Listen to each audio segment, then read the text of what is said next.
one of our main concerns at Opera Memphis is making sure that for us, our civic practice, our community engagement is not just about new works or about outreach or things we do in schools, but that it really is the lens through which we look at everything we do.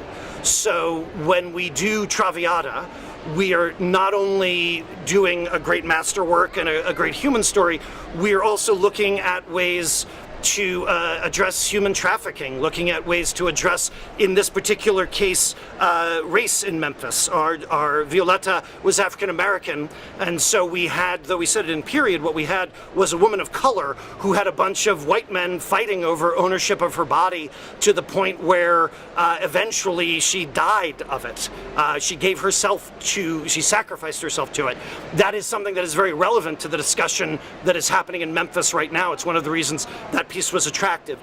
Similarly, when we did The Marriage of Figaro, any piece that has to do with the power and balance between a master and a servant has special resonance in any American city that is haunted by the ghost of slavery. Memphis is a city that up until 6 months ago still had statues to Confederate generals, one of whom, Nathan Bedford Forrest, was the founder of the Ku Klux Klan. It's only within this year that those statues were taken down. So having an exploration of what privilege means, what it means when you feel you can do anything because you have the money, you have the power.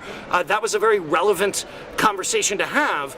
And for me personally as a director, while I often update comedies because I think anachronism is inherently funny, that friction is funny, when we do masterworks, older pieces, we almost always set them in period or period adjacent because, in my opinion, I think an audience can look at a story from 200 years ago and draw the inferences to their own lives. They can find those connections, and it's actually far more engaging for them. It's a much better theatrical experience if you invite them to take part in that process rather than sort of spoon-feeding them, well, this is what I think it's about.